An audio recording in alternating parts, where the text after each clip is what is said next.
va faire une première lecture dans Hébreux au chapitre 11 et le verset 1er. C'est bon de revenir aux fondamentaux.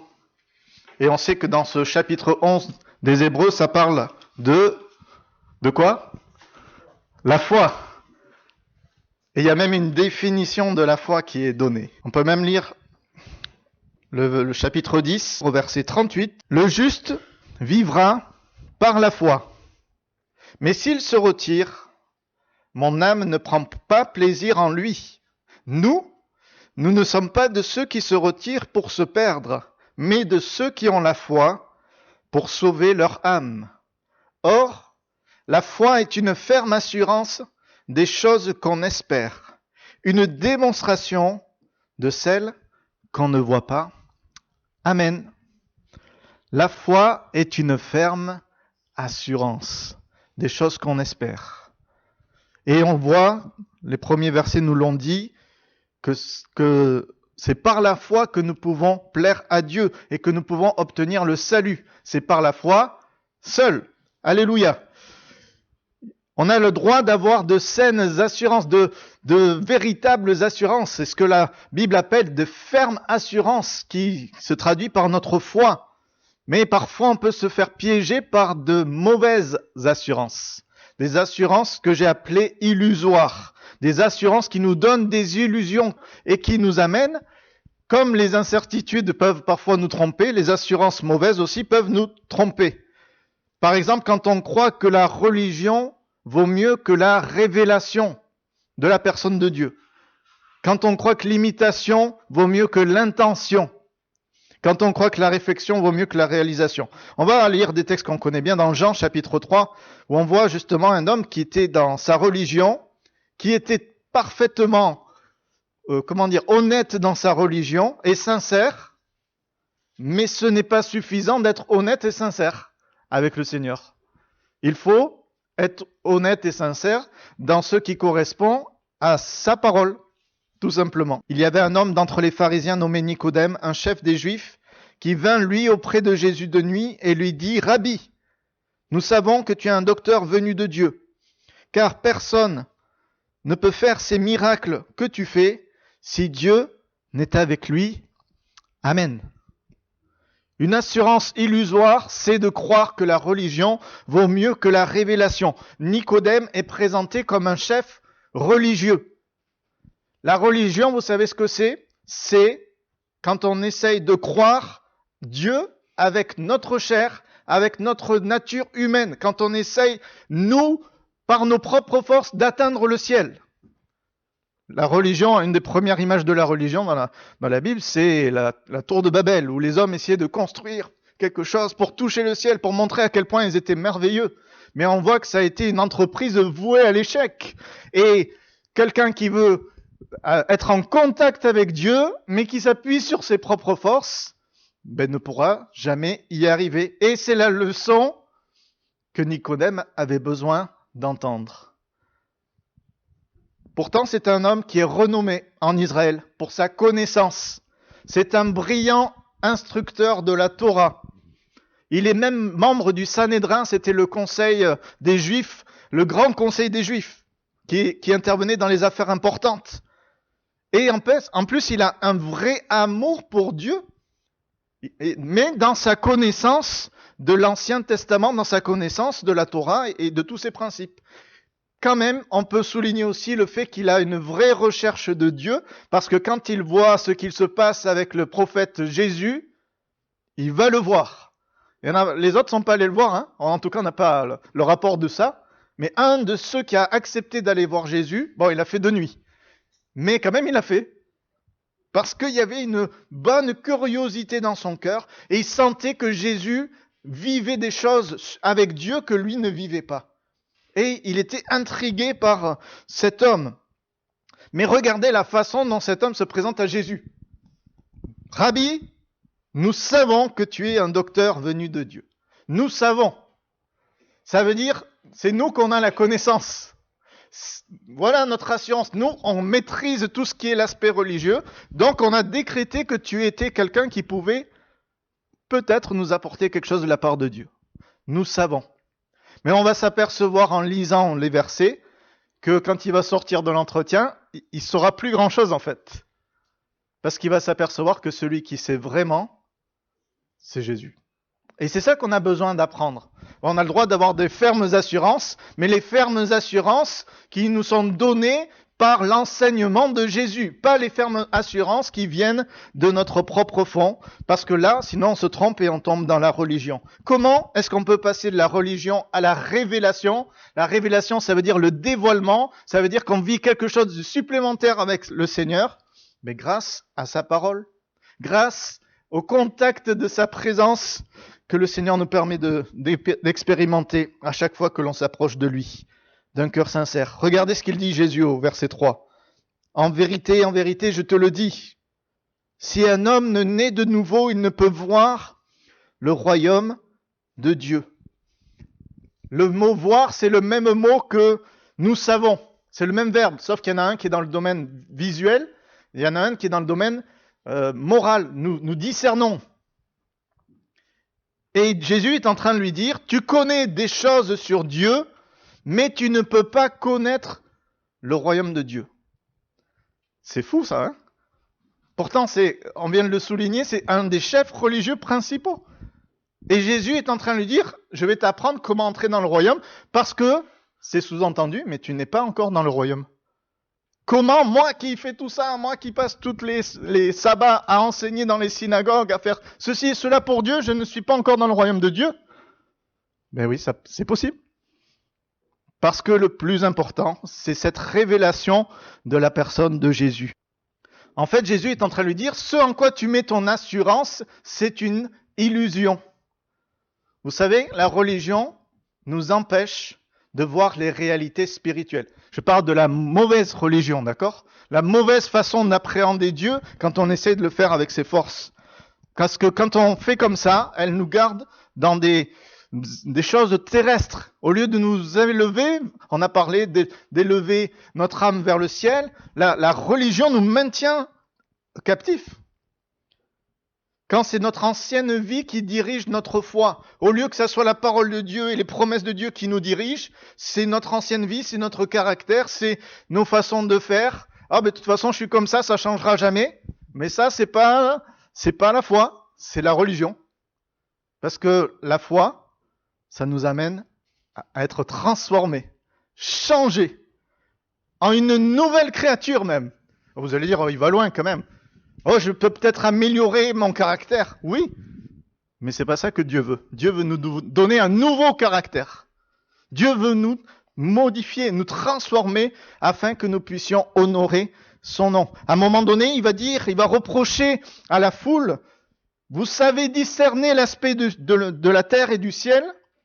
Comment ne discernez-vous pas ces temps-ci? Vous savez appliquer votre sagesse, votre connaissance aux choses de la terre, c'est bien. Et c'est intéressant de voir que le ciel, des fois, le soir, ça présage un beau temps le lendemain, c'est bien. Mais qu'est-ce que ça apporte sur l'éternité? Rien. Est-ce qu'on n'a pas besoin de regarder avec ses yeux de l'esprit pour voir ce qui se passe, dans quel temps nous sommes, et qu'est-ce que nous devons faire pour que notre vie puisse plaire à Dieu et honorer son nom et que nous puissions marcher dans sa volonté? Un cœur non régénéré ne peut pas voir, ne peut pas connaître, ne peut pas discerner le royaume de Dieu. Et Jésus lui dit, il faut que tu naisses de nouveau. Il faut passer par une nouvelle naissance. Littéralement, la naissance d'en haut. Tu es né d'en bas, tu es né des choses terrestres, mais tu as besoin de naître des choses d'en haut, des choses spirituelles.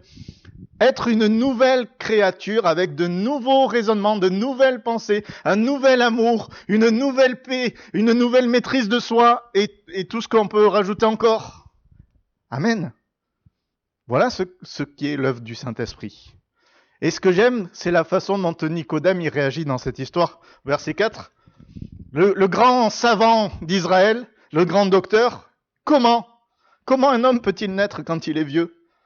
Peut-il rentrer dans le sein de sa mère et naître? On voit qu'il est bloqué au niveau terrestre. Il veut rentrer dans le ventre de sa maman. Ça va être une affaire compliquée cette histoire. Parce qu'il est bloqué au niveau terrestre alors que Jésus lui parle de niveau céleste, spirituel. Il est déjà déconcerté par cette vérité. Je crois que Jésus a fait exprès de le confronter en fait à toutes ces choses qu'il ne maîtrise pas, toutes ces choses qu'il ne connaît pas, pour lui montrer que son assurance, elle n'est pas bien placée. Oui, il a la foi en Dieu, mais il a la foi dans un Dieu qu'il s'est monté au travers de sa religion, et il n'a pas la foi dans le Dieu. On sait, hein, dans le Nouveau Testament, on voit que les pharisiens, ils pensaient servir Dieu. Saul va dire, je croyais que je plaisais à Dieu, et pourtant, il avait un zèle amer, il avait un zèle destructeur. Au nom de Dieu, il a fait tellement et tellement de mal, qui montrait qu'en fait, il ne croyait pas dans le vrai Dieu. Le Dieu qui est plein de bonté, d'amour et de compassion. Lui, il allait dans les maisons, il arrachait, il séparait les hommes et les femmes, et il mettait en prison. Quand il y en a un qui s'est fait lapider Étienne, qu'est-ce qui s'est passé? Il était là, il encourageait ce qui se passait, au nom de sa foi. Mais le Seigneur Jésus l'a arrêté sur le chemin et est venu perturber tout ça. Sa religion a été secouée et il a eu la révélation justement de Jésus-Christ. Pourquoi me persécutes-tu? Non, non, Seigneur, je te sers. Regarde tout ce que je fais pour toi. Regarde le zèle que j'ai. Regarde toutes les fois où je suis allé. Je me suis levé tôt le matin pour faire ceci ou cela. Oui, d'accord. Mais regarde les conséquences. Les pleurs, la destruction. Peut-être même la mort pour certains. Et tu dis que tu me sers. On a besoin parfois de s'arrêter dans nos vies, ou de laisser le Seigneur nous arrêter pour nous poser les bonnes questions. Et ce qui est bien, c'est que parfois c'est nous-mêmes qu'on va auprès du Seigneur et qu'on le laisse nous bousculer, parce que Nicodème, c'est ce qu'il a fait au final. Il prenait un risque pour sa réputation, mais il a accepté d'aller voir Jésus et de se laisser un peu secouer dans ses interprétations, parce qu'il voulait connaître Dieu plus. Et ça, personne ne peut nous l'enlever. Si nous voulons connaître le Seigneur, si nous voulons marcher avec le Seigneur et découvrir davantage, il va se révéler à nous. Ça, c'est sûr. Mais ça dépend de notre passion, ça dépend de notre désir. On a un Dieu qui désire nous bénir. Vous avez ce Dieu-là aussi qui veut vous bénir? Si vous l'avez pas, c'est triste. Mais on l'a tous, c'est le Dieu de la parole qui veut nous bénir. Mais est-ce que nous voulons être bénis? Oui, je veux que tu me bénisses, Seigneur, mais voilà mes conditions. Que si tu remplis ma checklist, c'est bon. Non, ça marche pas comme ça. Seigneur, bénis-moi, quel que soit ce que tu me demandes de faire. Je pense à Ruth qui a dit, où tu iras, j'irai. Où tu demeureras, je demeurerai. Elle n'a pas posé ses conditions, elle a dit, mais moi je te suivrai, quelles que soient les conditions, à sa belle-mère. Et on sait que Dieu l'a attendue dans le pays d'Israël pour la bénir. Mais Dieu aime ce genre d'attitude de cœur. Et même si on voit un Nicodème un petit peu bouleversé par tout ce qu'il dit, je suis peut-être trop vieux pour cette affaire. On entend aujourd'hui des fois les jeunes qui disent « Ah, mais moi je suis trop jeune, j'ai encore le temps ». Des fois, ceux qui sont entre deux âges, ils disent « Moi j'ai pas le temps, je suis trop occupé ». Mais on a tous besoin de s'arrêter, de dire « Seigneur, viens ouvrir les yeux de mon cœur, viens remplacer ma religion par une révélation. » Ah, vous allez me dire, mais nous on est évangéliques, on n'est pas dans une religion. C'est souvent ce qu'on dit. Mais on peut être dans la religion évangélique aujourd'hui, hein, ça existe. Comme n'importe quelle foi peut se transformer en religion si on ne fait pas attention. Mais quand on s'approche du Seigneur et de sa parole qui brûle nos cœurs et qui nous fait du bien, alors la religion s'évapore. Et c'est cette révélation du Seigneur qui se manifeste. Jésus prend la peine de lui expliquer au verset 5. Il répondit, en vérité, je te le dis, si un homme ne naît d'eau et d'esprit, il ne peut entrer dans le royaume de Dieu. Ce qui est né de la chair est chair, ce qui est né de l'esprit est esprit. Ne t'étonne pas que je t'ai dit, il faut que vous naissiez de nouveau. Le vent souffle où il veut et tu en entends le bruit, mais tu ne sais d'où il vient ni où il va. Il en est ainsi de tout homme qui est né de l'esprit.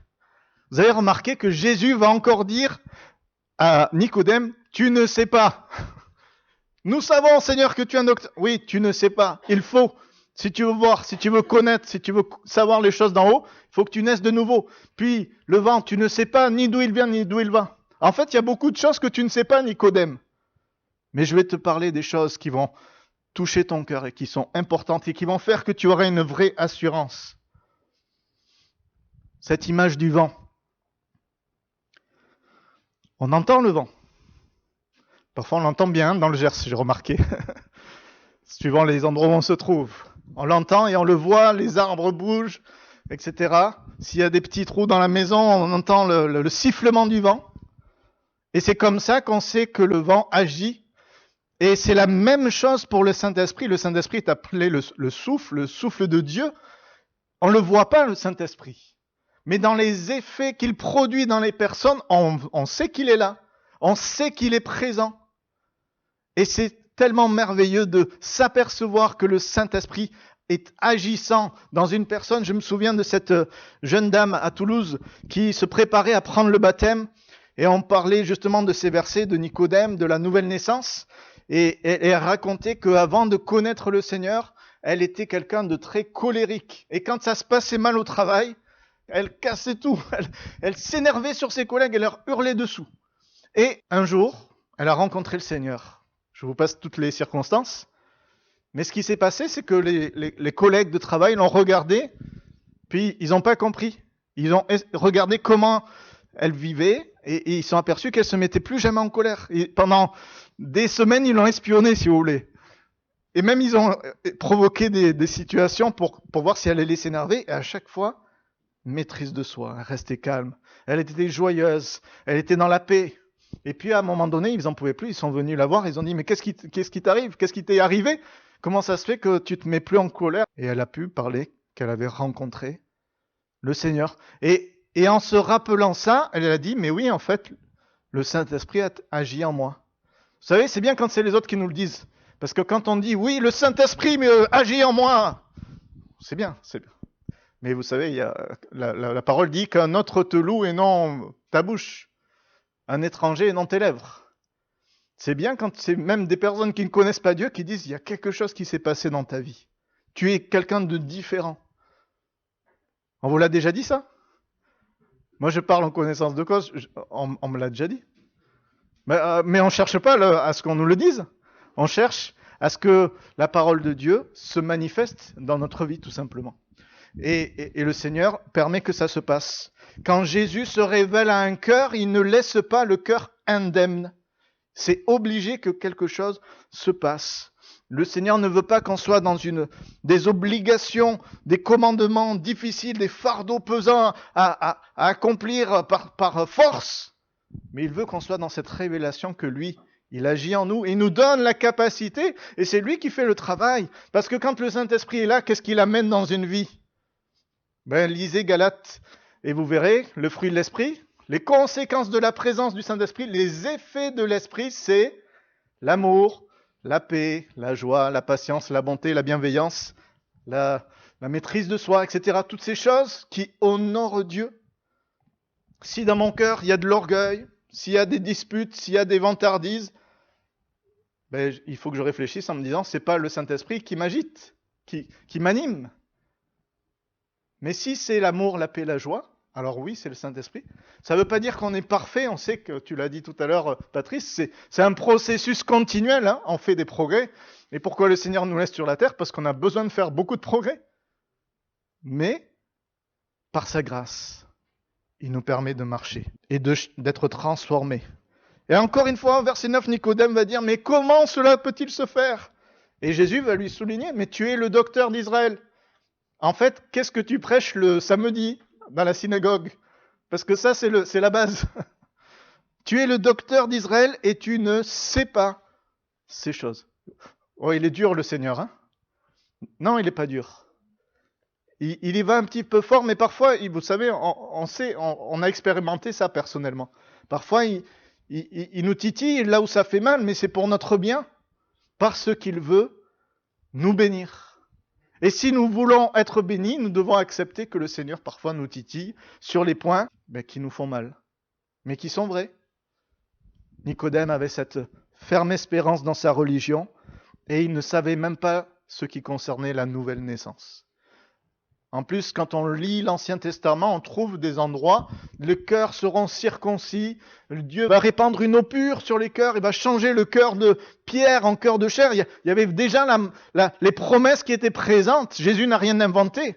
Il n'a fait que confirmer, expliquer, préciser la parole qui avait été donnée. Mais la religion de ces hommes à l'époque avait fermé leur regard. Que le Seigneur, au contraire, par son esprit, ce matin, ouvre, illumine les yeux de notre cœur, afin que nous discernions ce qui est de sa volonté et que nous puissions avoir sa révélation de sa personne. Au verset 11, en vérité, je te le dis, nous disons ce que nous savons et nous rendons témoignage de ce que nous avons vu. Et vous ne recevez pas notre témoignage.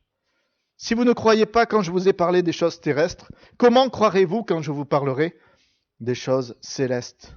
Jésus la ramène à la réalité. Tu crois savoir beaucoup de choses, mais en réalité, moi qui viens du ciel, je peux t'apprendre comment ça fonctionne.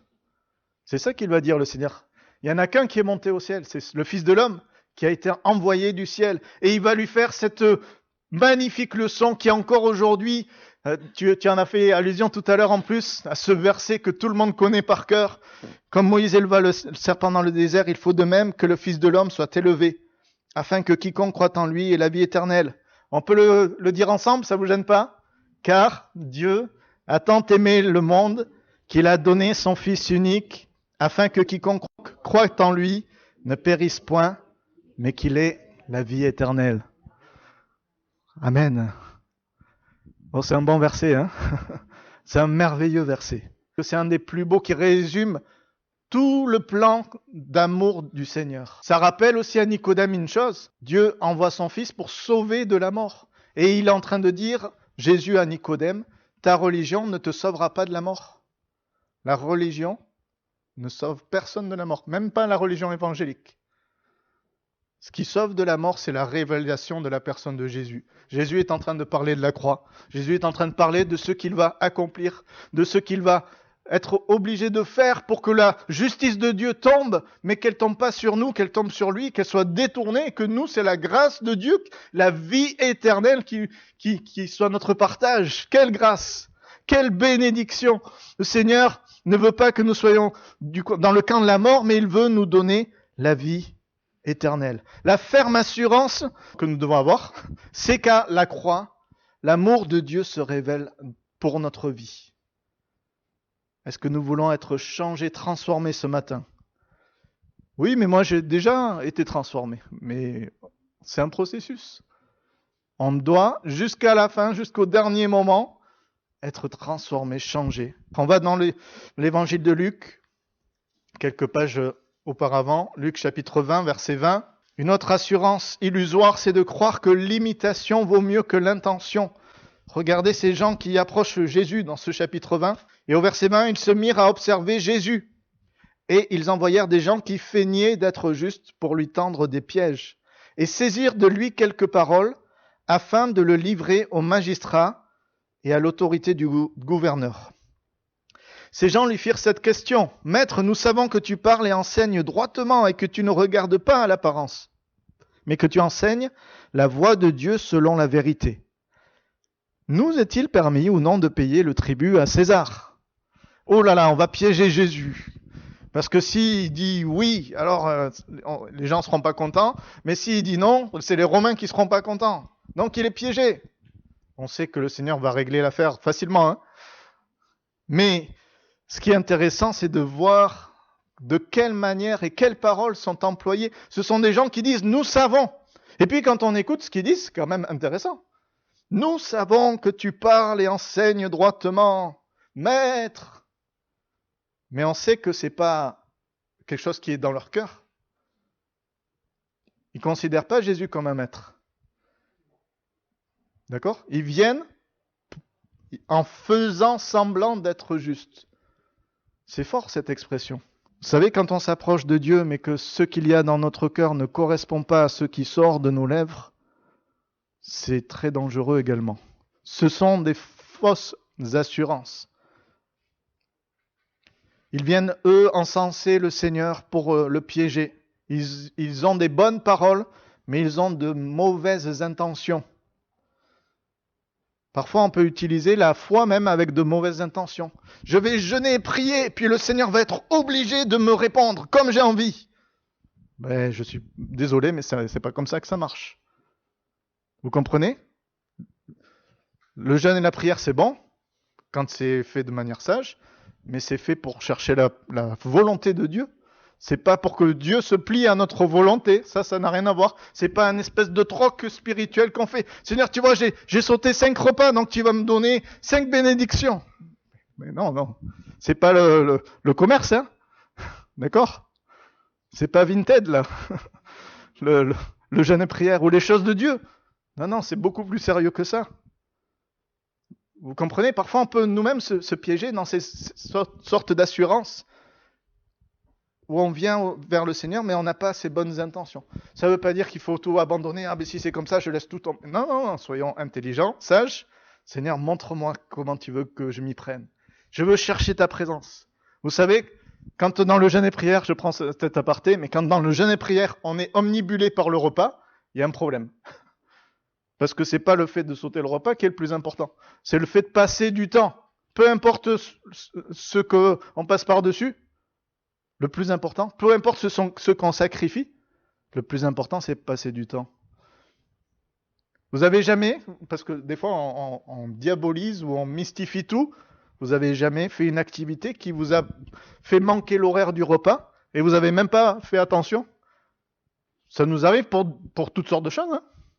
Des fois, on se laisse prendre par une émission sur la nature, et on est émerveillé, on regarde, et puis l'heure est passée, mais on a fait un jeûne, entre guillemets. Bon, là, c'est pas pour Dieu, hein. Mais vous comprenez, quand on passe du temps devant Dieu et qu'on voit pas le temps passer, on jeûne sans s'en apercevoir. Alléluia. On n'est pas dans un troc, on n'est pas dans un esclavage, on est dans une intention de trouver le Seigneur. Et c'est ça qui fait défaut à ces personnes, c'est que leur intention, ils ont beau avoir l'apparence, ils ont beau avoir l'imitation des bonnes personnes qui sont auprès de Jésus, qui elles veulent le découvrir, eux c'est pas leur cas. Ils ont des mauvaises intentions. La question qu'il faut qu'on se pose et qu'on doit apprendre à se poser régulièrement, c'est pourquoi je fais ça ? Pourquoi est-ce que je fais ceci ou cela? Les choses qui sont de Dieu. Ce n'est pas parce que c'est une chose qui concerne Dieu que forcément c'est une bonne chose, ou que c'est forcément ce que Dieu veut que je fasse. Vous comprenez? On a besoin de creuser nos intentions et que le Saint-Esprit sonde nos cœurs et nos reins pour nous amener à découvrir ce qu'il en est. Mais ça ne veut pas dire qu'il y a tout est à jeter dans l'imitation, parce que Paul va dire « Soyez mes imitateurs » et ceux du Christ. Quoi? Vous me dites qu'il ne faut pas imiter, et maintenant vous me dites qu'il faut imiter. Alors là, je ne comprends plus rien. Mais on comprend ce que ça veut dire. Quand l'imitation nous pousse à avoir de bonnes intentions pour ressembler à quelqu'un qui honore le Seigneur, et on a de merveilleux exemples dans la parole, ben c'est bien, on a le droit.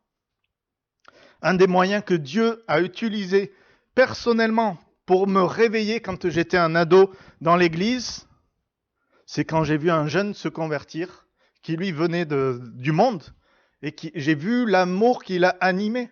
Et je me suis posé des questions, j'ai dit, mais lui, il était loin des choses de Dieu, et on a l'impression qu'il fait plein de progrès, il fait plein d'expériences, il parle de choses profondes de Dieu, et moi je suis dans l'église, je suis né dans l'église, je connais tous les rouages, je sais ce qu'il faut dire, ce qu'il faut pas dire, comment se comporter, pour pouvoir se fondre dans la masse, comment mettre pas. Mais vous savez ce qui s'est passé? J'ai eu une sainte jalousie. Et je peux le dire, parce que c'était pas une jalousie malsaine, où je lui en voulais. Non, j'ai dit, mais moi je veux vivre la même chose. Moi je veux découvrir cette relation avec Dieu aussi profonde. J'avais ma petite relation avec le Seigneur, je lisais mon petit chapitre tous les jours, mais il n'y avait pas de feu qui brûlait au fond de mon cœur. Quand j'ai vu ce feu-là chez quelqu'un, j'ai dit, mais moi c'est ça que je veux, c'est ça la foi pour moi, c'est pas autre chose. Et vous savez quoi? Le Seigneur il a entendu ma prière. Et c'est devenu d'ailleurs un de mes meilleurs amis avec qui on passait du temps à prier, avec un autre encore. On était un petit noyau à prier. On priait à l'église, mais on priait hors de l'église, on priait tout le temps. C'était compliqué au niveau des études. Mais vraiment, il y a quelque chose qui s'est passé de manière spirituelle. Parce que le Seigneur, il aime qu'on imite quand notre cœur, il est là. Et quand ce sont des bonnes choses, bien sûr. Soyez mes imitateurs, va dire Paul. Est-ce que Paul, quand même, on a le droit de l'imiter? Quand on voit cette vie dévouée au service de l'évangile, quand on voit les sacrifices qu'il a fait personnels, mais pour annoncer et ouvrir tant et tant d'églises. Quand je vois M. Bordenave qui est là, je ne veux pas vous mettre mal à l'aise, mais c'est un exemple pour chacun de nous. il va partir bientôt encore en mission, bravant tous les dangers, les voyages, etc., pour annoncer la parole de Dieu, ouvrir des églises, former des pasteurs. C'est des exemples. Et c'est bon d'avoir des hommes, des femmes qui comprennent un exemple qu'on a envie d'imiter parce qu'ils aiment le Seigneur. Mais on ne veut pas de cette imitation où il n'y a aucune intention, ou alors il y a de mauvaises intentions. Vous avez compris? Non, notre assurance, c'est de tout faire pour la gloire de Dieu. Notre assurance, notre ferme assurance, c'est de faire toutes choses de bon cœur, comme pour le Seigneur et non pour les hommes. On va lire ce dernier verset dans Jean chapitre 16. Les disciples reçoivent les dernières paroles de Jésus lors de ce fameux repas de la Pâque. Dans ce discours, Jésus va rappeler des choses incroyables, qu'il est le chemin, la vérité, la vie. Nul ne vient au Père que par lui. C'est des promesses merveilleuses. Il va rappeler qu'il va envoyer le Consolateur. Vous ne serez pas orphelins, le Saint-Esprit va venir. Alléluia. Il va rappeler qu'on peut prier en son nom maintenant. Plein de belles promesses qui sont là.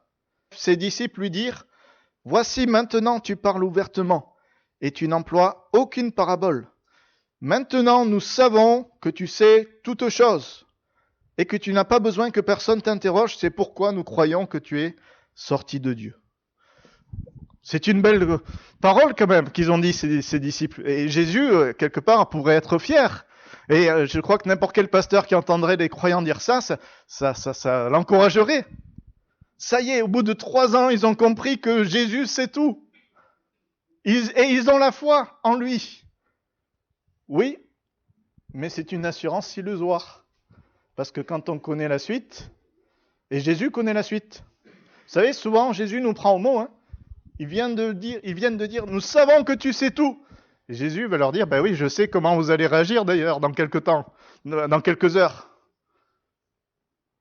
Et qu'est-ce qu'il leur dit ? Vous croyez maintenant ? Voici l'heure vient, et elle est déjà venue, où vous serez dispersés chacun de son côté, et où vous me laisserez seul. Mais je ne suis pas seul, car le Père est avec moi. Leurs réflexions, leurs bonnes réflexions, elles sont bien quand même ces réflexions. Tu sais toutes choses, tu n'as besoin que personne t'interroge, nous croyons que tu es sorti de Dieu. C'est merveilleux, c'est la bonne doctrine. Mais ce ne sont que des réflexions. Ce ne sont que des paroles à ce moment-là. Alors on ne va pas jeter la pierre aux disciples en disant, ben oui, quand même, après 3 ans, ils auraient pu... Non, on sait que nous, on n'aurait pas fait mieux. Enfin, moi, je suis certain que ça serait le cas. Et loin de moi l'idée de leur en vouloir. Mais Jésus est en train de leur dire, c'est bien de savoir, d'avoir des bonnes réflexions théologiques, spirituelles. Mais il faut que ces réflexions deviennent des résolutions. Et je ne parle pas des résolutions de la nouvelle année, d'accord ? Où on dit, genre, je vais en faire ceci à la nouvelle année. Puis au bout d'une semaine, on a tout laissé abandonner. Non, les résolutions où on se décide, où on s'engage, où on se détermine à faire certaines choses. C'est ce genre de résolution. La parole dit qu'à tes résolutions répondra le succès. Ce genre de résolution spirituelle que nous avons besoin de développer dans nos vies. Des bonnes réflexions, oui, je sais que Jésus sait tout. Mais parce que je sais cela, quand il va y avoir l'épreuve, la tentation, la tribulation, je vais pouvoir tenir bon. Parce que je me résous à lui obéir, quel que soit ce qu'il m'en coûte. Vous savez que quelques versets avant, Jésus a dit, vous êtes heureux si vous savez ces choses. Alléluia, on sait plein de choses, on est heureux alors. Non, attends dans la suite du verset. Pourvu que vous les pratiquiez. La pratique. Cette résolution qui nous amène à être concrets dans ce que nous connaissons de la parole. Vous savez les disciples, maintenant vous parlez fort, haut, avec beaucoup d'audace. Mais quand l'épreuve va venir, vous allez fuir. L'épreuve va révéler vos fragilités.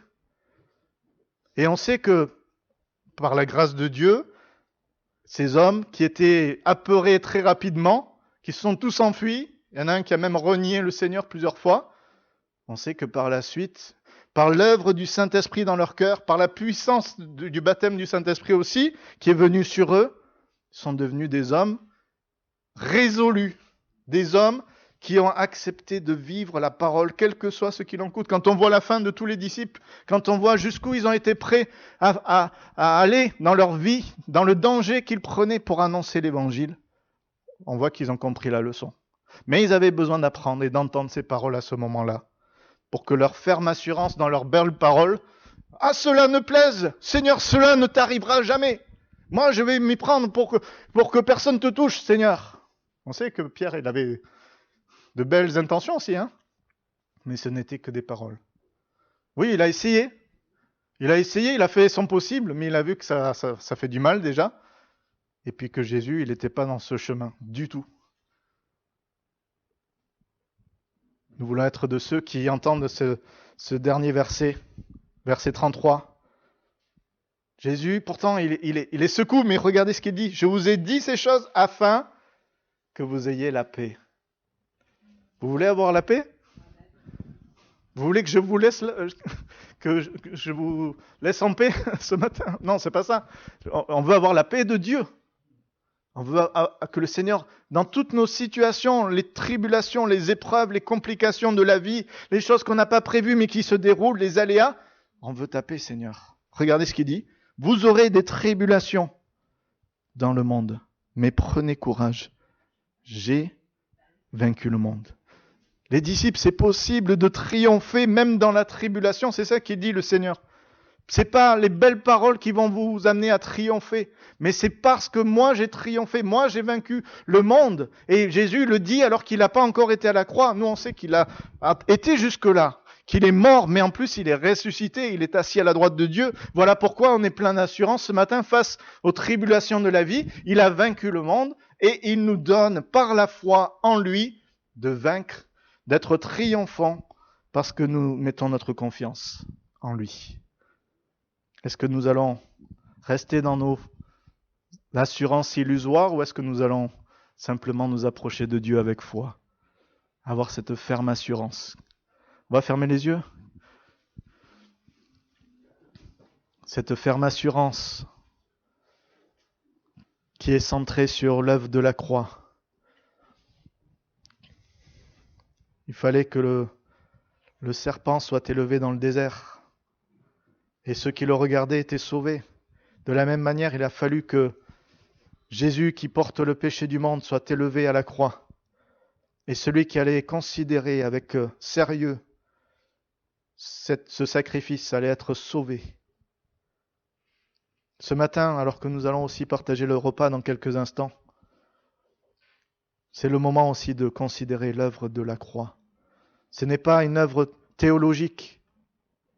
Ce n'est pas une œuvre historique dont il est question. C'est une œuvre spirituelle qui a des conséquences spirituelles. Est-ce que je suis changé ? Est-ce que je suis une nouvelle créature ? Est-ce que mon caractère est transformé continuellement par la grâce de Dieu ? Si c'est le cas, je peux m'approcher et être plein de louanges. Si ce n'est pas le cas, je peux encore m'approcher en disant « Seigneur, pardonne-moi, change-moi, transforme-moi.